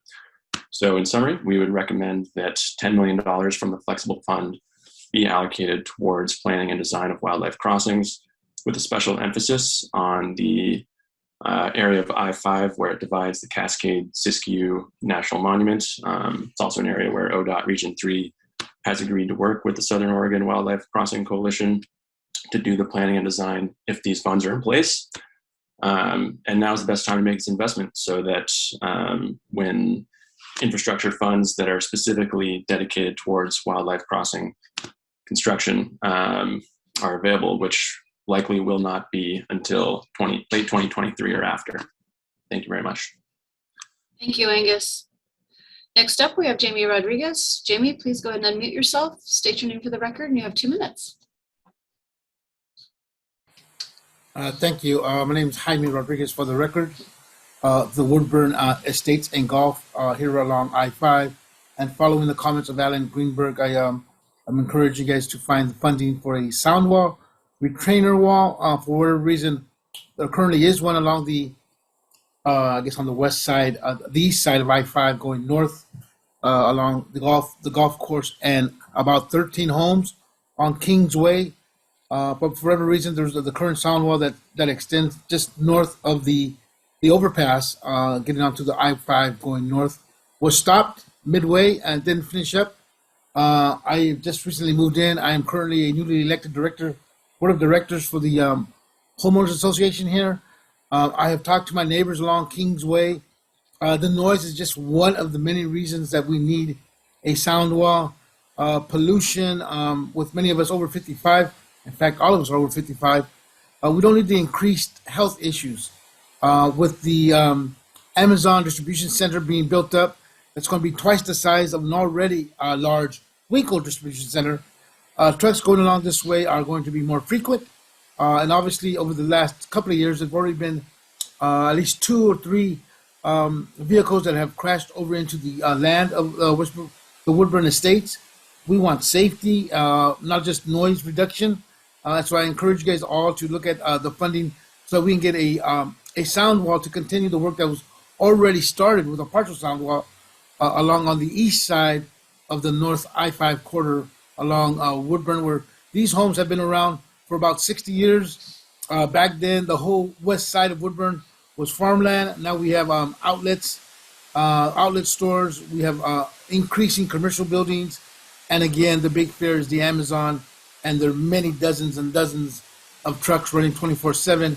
And it's just going to get increasingly dangerous for us here along I-5. If I turn my head just a little this way, I can see the freeway and the trucks that go by, rolling by at 60 plus miles an hour, because many trucks come through here, and it's getting dangerous. And we just ask that you look into a serious consideration for putting a sound wall retainer around to give us all peace of mind, to be able to talk to our neighbors without shouting at each other, and being able to enjoy a nice, peaceful dinner like many other residents and Oregon residents do without the state. Thank you for your time, and I appreciate your time. Thank you much. Thank you, Jaime. Next up, we have, looks like Maya Black. Maya, please go ahead and unmute yourself. State your name for the record, and you have 2 minutes. Thank you. I'm going to leave my video off. For the record, my name is Maya Black. I'm the Executive Director of the Selberg Institute, a conservation organization located here in Southern Oregon. We manage almost 10,000 acres of private conservation lands in the Cascade-Siskiyou region, primarily for wildlife habitat. One of our top priorities is enhancing functional connectivity across the Cascade-Siskiyou landscape. Linkage corridors like the Cascade-Siskiyou Land Bridge are crucial for species dispersal, seasonal migration, enabling access to more suitable habitats, sustaining healthy genetic exchanges, and accommodating range shifts due to climate change. However, in the face of burgeoning ecosystem stressors, primarily habitat loss and fragmentation, as well as a changing climate, connectivity across this landscape is becoming increasingly critical. Not only is Interstate 5 one of the biggest barriers to functional connectivity in this region, it also poses a significant safety issue for travelers, as ODOT has identified several wildlife vehicle collision hotspots along this stretch as well. We are also part of the Southern Oregon Wildlife Crossing Coalition, which was formed out of concern for providing safe passage to wildlife and decreasing these vehicle collisions on this particular section of the I-5 between Ashland and the California border. As Amy mentioned, we are very close to raising $125,000 for a feasibility study to identify at least one location for a crossing. And ODOT Region 3 has indicated that they would do the engineering design phase, but will need an estimated $1.5 million in hand before beginning the work. This is about 10% of the estimated construction cost of $15 million for the overpass. Therefore, I urge OTC and ODOT to use at least $10 million from the new Safety, Resilience, and Flexible Fund for wildlife crossing planning, engineering, design, and construction. I also urge OTC and ODOT to set aside match money for application to the new federal ODOT Wildlife Crossing Pilot Program. Thank you so much for your time. Thank you, Matt. Next up, we have Michael O'Casey. Michael, please go ahead and unmute your mic, state your name for the record, and you have 2 minutes. Yeah, thank you. Commissioners, ODOT Director Strickler, and staff, my name is Michael O'Casey, and I am the Oregon and Washington field rep for the Theodore Roosevelt Conservation Partnership, which is a national nonprofit working on major conservation issues of our day. And today we've got more than 61 organizational partners and 120,000 individual members. And I'll submit written testimony later today, but I just wanted to comment on a few things and follow up with some other commenters on, the abundance of needs here. $1 billion seems like a lot of money until you see all the challenges that we face here in the state of Oregon. But this money brings a lot of solutions. And the focus today for me is in reducing wildlife vehicle collisions and in finding ways to help mitigate climate change for wildlife. I drove over, I'm in Corvallis today, I drove over from Central Oregon where I live, and on the drive, I noticed 3 dead mule deer off the side of the road. And in any given year, there's more than 6,000 dead deer and elk and other big game that are killed annually on Oregon's highways, as Andrew mentioned earlier. And it's a solution that we can come up with if we have enough funding. And as I understand it, ODOT doesn't have any dedicated funds for their wildlife program. And this is an opportunity to find some solutions for that. And we can focus on climate resiliency and mitigation as well as highway safety to do so. We've fallen behind a lot of other Western states, but we do have some wildlife crossings here in our state, and they've shown to be very successful. It's also something that's really well supported by the public. Pew did a survey recently and found that more than 80% of our state members that were polled were very supportive of funding wildlife crossings. And I know here in Central Oregon where I live, the mule deer population has plummeted and is almost half of what it should be as the objective. And that's largely due to habitat loss, fragmentation, climate change, but also the growth of our Central Oregon region. And it's something that we can solve. In 2019, HB 2834 passed, which works with ODOT and ODFW and directs them to come up with a wildlife action plan. And there's a lot of different opportunities here as well. So thank you for your time. I urge you to help put some funding towards wildlife crossings. Thank you, Michael. Next up, we have Laurel Williams. Laurel, please go ahead and unmute your mic. State your name for the record. You have 2 minutes. Good morning. My name is Laurel Williams, and I'm a Portland-based program officer with the U.S. Public Lands and Rivers Conservation Program at the Pew Charitable Trust. Pew is an independent nonprofit organization that seeks to inform public policy through science, our program collaborates with diverse stakeholders to conserve wildlife migration corridors. We recommend that ODOT provide at least $10 million of the $1.2 billion IIJA allocation, representing less than 1% of the total amount, to address wildlife vehicle collision hotspots in the state. In 2019, ODOT recorded over 6,100 wildlife vehicle collisions, resulting in damage, injury, and fatalities to motorists. Researchers believe that the actual number of wildlife vehicle collisions in Oregon are at least 2 times the number reported. And the average cost of a vehicle collision with a mule deer, the most common collision type, is over $8,000, and collisions with elk cost over $25,000. There is broad bipartisan support for wildlife crossings from voters across Oregon. In a 2020 poll, 86% of Oregonians favor constructing more wildlife crossings on roads and highways. 75% of voters from across the political and geographic spectrum support increased funding to build more wildlife crossings on our roads and highways.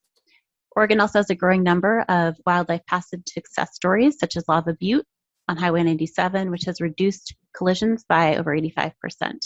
And the recently completed wildlife crossing at Gilcrest, also on Highway 97, and a project that Pew helped finance, is expected to result in similar success. A $10 million investment would help fund these mitigation measures and would specifically help with the following hotspots: the completion of directional fencing at Gilcrest, wildlife safe passage solutions on Highway 20 between Ventura and Harper, directional fencing near Dayville, and wildlife crossings along I-5 between Ashland and the Oregon-California border. We further recommend that ODOT apply for additional funds from the Wildlife Crossing Pilot Competitive Grant Program that's also in the infrastructure bill once that is up and running. Thanks again for this opportunity to provide recommendations today. Thank you, Laurel. Next up, we have Tyler Dungannon. Tyler, please go ahead and unmute yourself. State your name for the record, and you have 2 minutes. Yeah, commissioners and staff, my name is Tyler Dungannon, and I'm the conservation coordinator for the Oregon Hunters Association, which represents 10,000 conservation-minded sportsmen across the state. In addition to everything you've heard in the last 3 comments, OHA appreciates the efforts that ODOT has made thus far to reduce wildlife vehicle collisions, but it's very obvious that we have a long way to go and we need many more wildlife crossings in Oregon. We have reason to believe that wildlife vehicle collisions on our highways are having a population level effect, and it's obviously a public safety concern. We've seen great success with projects that Laurel just mentioned at Lava Butte Underpass on Highway 97. We'll soon see the same at Gilcrest. In Gilcrest, this is a project that's a great example that ODOT is not going at these projects alone. OHA has now spent nearly $120,000 on the fence that will funnel wildlife across highways safely. And we look forward to contributing to future projects that help our deer and elk move across the highways. So this issue I'm discussing, and again, this is a bit of a broken record from the last commenters, but essentially all Oregonians want to see these structures implemented. And the hurdle really is just money. And here we have a lot of money. And I know we respect the other endeavors that ODOT has and the priorities that ODOT has, but wildlife crossings, we believe, should be one of those priorities. OHA has been working on and prioritizing a number of additional wildlife crossings across Oregon. So I urge the OTC and ODOT to support these projects with $10 million of the new federal infrastructure bill funds and the flexible funds specifically. Just want to remind everybody that OHA and NGOs similar to OHA are here to help ODOT in any ways that we can.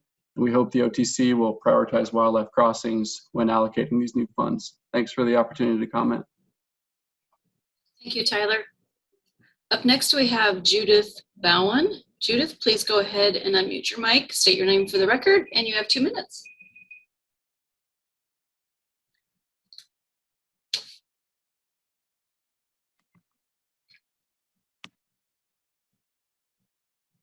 Are you there, Judith? There we go. Can you hear me now? Yes, I can hear you now. Thank you. Thank you. I don't have my picture up, which is probably good this time in the morning. I would like to take this opportunity to first thank everyone, and I would like to help shape the future of transportation in Oregon.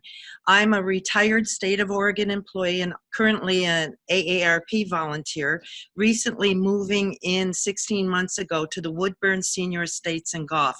This is a senior community with over 1,500 homes and many including the frail elderly.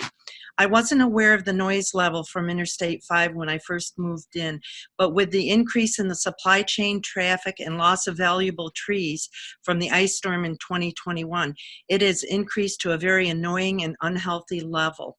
There isn't any barrier, as both Jaime and Alan previously said. Woodburn will be home to an Amazon fulfillment center in the near future, and I am concerned that the traffic will not only increase tremendously on I-5, but the amount of pollution from the vehicles will become life-threatening for both myself and many of our seniors.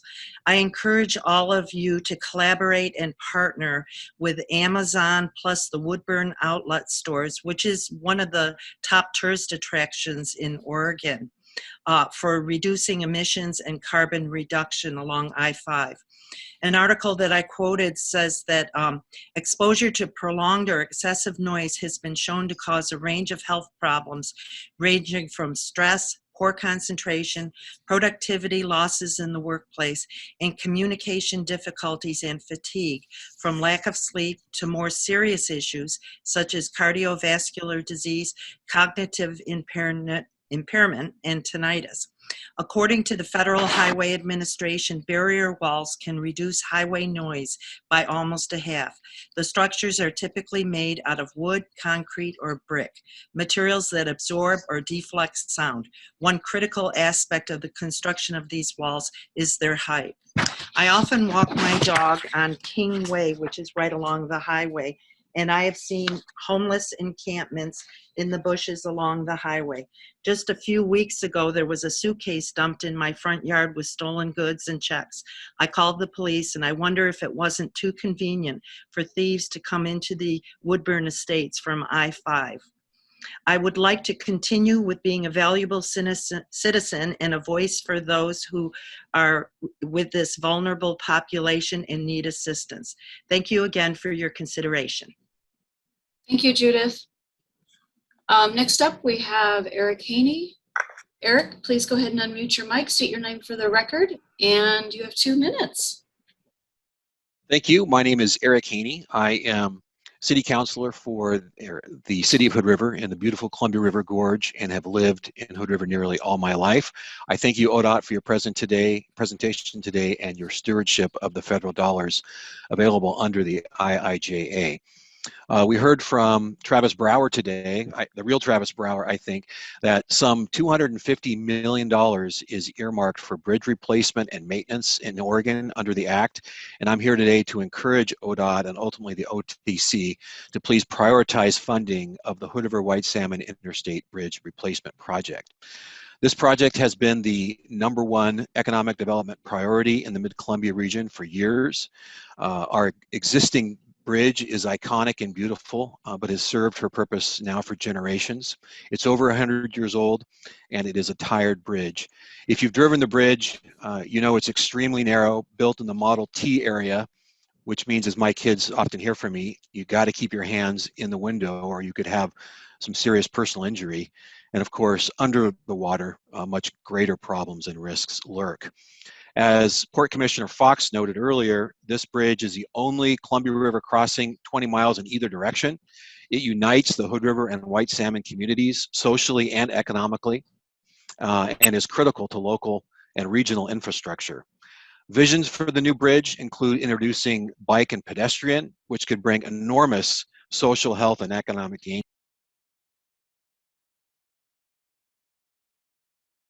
30% design.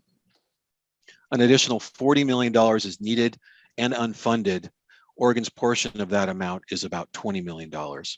I would please encourage ODOT staff and the OTC to prioritize the Hood River White Salmon Bridge as part of its funding package under the IIJA. And I yield the balance of my time. Thank you. Thank you so much, Eric. Last but not least, those who have been identified, we have James Winslow. So James, if you'd like to go ahead and unmute your mic, state your name for the record. Yeah, James Winslow. I did not put in to speak, so thank you. Okay, thank you. You're on my list. All right, Travis, the real Travis Brower, I'm going to turn this back over to you. I've identified everybody that I can. If you would like to make a final call for those who may want to testify and we missed. Yeah, I was going to ask if there's anyone else who would like to testify. We have 11 minutes left. Please raise your hand and Sabrina can call on you. We've gotten great comments. I've been taking notes on this the whole time and I really appreciate all the great comments. We are going to be working on answering some of the questions that have been posed on Slido, and we'll be grouping those together and trying to, there's a lot of themes there. We'll try to put together a document answering the major questions we received there. We'll also be posting the slides on the website along with the video from this so that everybody can have access. I want to apologize for some of the little glitches. We did hit capacity pretty quickly, victims of our own success in promoting this. And we certainly have had some issues with the naming conventions here, but I do appreciate everyone who participated, and we'll now turn it back to Sabrina to call on a couple of the folks who have their hands raised. Okay, thank you. I will call on you if you have your name changed and it does not show that your name is Travis Brower, so I'm going to start with those folks. If your name is not listed on there, please change that before I get to you, and I'm going to start out with Paxton Rothwell. So please, Paxton, go ahead and unmute your mic, state your name for the record, and you have 2 minutes to talk. Everyone, my name is Paxton Rothwell. I'm 27 years old and am a member of the Sunrise Movement in Portland. The topic of climate change is the most important topic that any of us could discuss in any day-to-day conversation. Humans have reached and surpassed the carrying capacity of the planet that we call home, and our planet systems are breaking down in a really slow and spectacular sort of way. Here in Oregon, we can expect warmer winters and hot and deadly heat waves during the summer. Other places in the world face even worse fates, like devastating floods and droughts. We're just getting started here. The feeling in the pit of my stomach that arises when I realize how much devastation and death I will have to witness in my life haunts me day to day. And I'm sure that many of you feel the same. And I'm sure many more people will feel the same as the disasters increase in intensity and frequency, while the urge to address the root of these problems remains ignored by the American oligarchy. Humans have fought nature for far too long, and now we have a choice. Join back to the natural order of things and live as the loving and conscious animals we were born to be, or face our grotesque and unnecessary extinction in just a few generations. All of you right now are rightly asking, what does any of this have to do with transportation?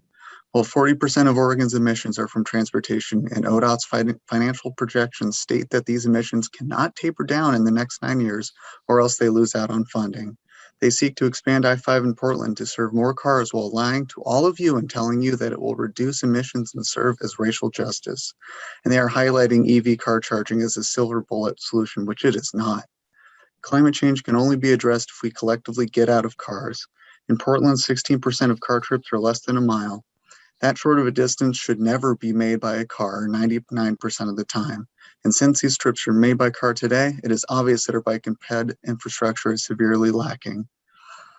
It is impossible to feel safe outside of a car with the built world we have created, and it has been maintained to increase the speed of cars throughout our world. Many communities in this state are built to necessitate the use of a car, and to be equitable and climate just, ODOT must build out a fully functional and connected bike, ped, and transit system statewide.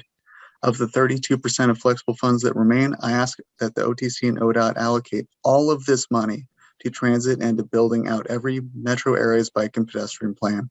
Further, Paxton, your time is up. Could you please wrap it up? Of course, I ask that ODOT decrease the speed of all urban highways throughout the state and make physical roadway changes to make it impossible to drive at deadly speeds greater than 30 miles an hour in a populated area. Thank you very much. Thank you. Next up, we've got Rich Peppers. Rich, please go ahead and unmute your mic. State your name for the record, and you have 2 minutes. All right. My name is Rich Peppers, and I live in Portland. Mostly, I came to this webinar to learn more about the details about what this new federal money could do to help us in Oregon transportation. And I want to just thank you for putting this informational session together. And I expect I'll be in learning mode for a while yet. I approach this topic from a climate and equity perspective, as do clearly so many others speaking here today, with about 40% of Oregon's greenhouse gas emissions coming from the various activities we group together under the subject of transportation. This sector has a special responsibility to lead, but also to collaborate with others in solving the twin problem areas of global warming and systemic inequality. This requires doing transportation in new ways that boost community health, especially in disproportionately adversely affected communities, reduce vehicle miles traveled, encourage alternative multimodal forms of travel and transit, and make huge investments in infrastructure for transportation electrification to get to zero emissions.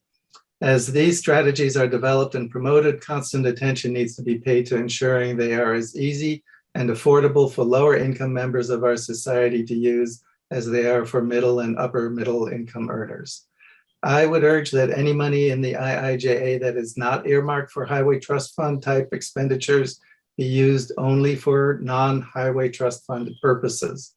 And as much of the highway trust fund spending as possible be used to support the transition to a non-greenhouse gas emitting, non-polluting, and much more equitable transportation system.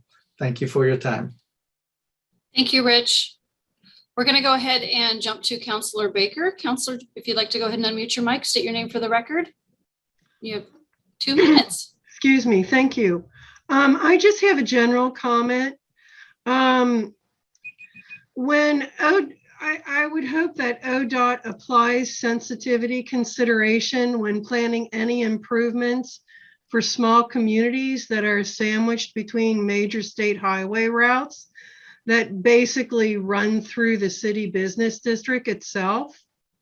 You know, having major transportation routes either on the north and west or north and south, the business core generally gets ignored based upon, you know, time's money, money's time, we can't slow traffic down, et cetera, et cetera, et cetera, which basically disenfranchises our business district and a want or a need to have any type of planned effort to attract tourism or the like. And pretty much all the comments that I've heard basically deal with sensitivity consideration planning, whether it's for wildlife, sound walls, air quality control, underneath the new buzz phrase of climate control. So those are just my general comments, and I thank you for allowing me to speak. Thank you, Councilor Baker. We are running short on time, folks, so please make your comments as quickly as you can. Joe Marsh, you are up next. Please go ahead and unmute your mic. State your name for the record. Hi, my name is Joe Marsh, and I'm the Vice President of the Oregon State Beekeepers Association, and thank you for allowing me to have this opportunity to speak to you.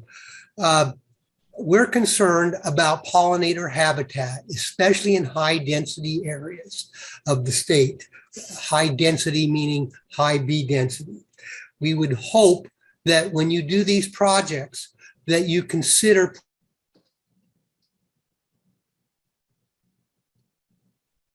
Joe, we lost you. We can no longer hear you, Joe. Putting in pollinator habitat. Hello? We're losing you, Joe. Can you hear me? I can at this moment.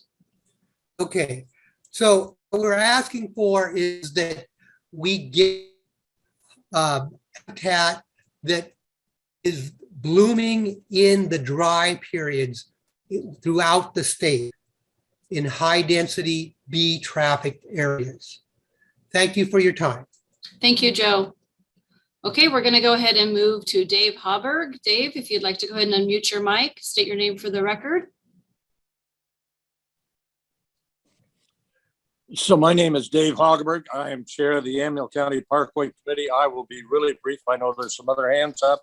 I just want to state that the state of Oregon is an opportunity to continue and complete the Newburgh-Dundee bypass. It's an incredibly important project. We've had $250 million invested in it. It talks about climate change. It deals with emissions. It deals with the issues of resilience for an entire region. It talks about social justice for those who are less fortunate in terms of employment opportunities. And I just want to thank ODOT for their opportunity to comment on an incredibly important project. Next person. Thank you so much. I appreciate it. Next up, we're going to have Mike Morrison.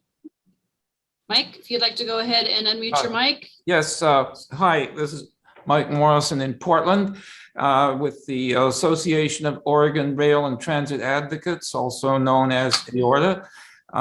Would just very briefly state that we will file a written testimony with more detail, but would certainly point out that the Amtrak Cascades rail service has important components in terms of active transportation because of the excellent bicycle carrying facilities on that service, and also that the opportunity exists for better intermodal connection with bus connections at all of the stations throughout the state. And another area of investment that would be very helpful and easily achieved in the near term would be elimination of the many grade crossings along the route. Again, I would point out we will file some written testimony later, and I thank you very much for the opportunity to provide some input today. Thank you, Mike. I'm going to check with the real Travis Brower and see what we'd like to do at this point. We do have more hands up, but we are at our 11 o'clock time. Travis, we can't hear you. You need to unmute yourself. I should unmute. Why don't we let the last three people go, and if they could each do about a minute, but we'll not have any more hands raised at this point. Okay, let's do that. We're going to go ahead and move to George Adams. George, please go ahead and unmute your mic and try to keep it to a minute. Hi, my name's George Adams, down here in Southern Oregon, Jackson County. I'm disabled. I'm the chairperson for the STAC Committee, Special Transportation Committee, Advisory Committee, underneath the RVTD, Rogue Valley Transportation District in Southern Oregon. Two things I would like to point out. One is there is a safety hazard on all highways and roads. Would like a platform to be built for people with a disability that has a van that can have accessibility to have their lift down for safety concerns when they're stranded on the highway, or a phone next to it where we could call when our vans are stranded and the lift and we come out off the highway there. The other thing is I would like to see more funding coming into STAC committees, special transportation advisory committees, because it will help us to help other people with a disability for transportation needs down here in the Rogue Valley and Southern Oregon.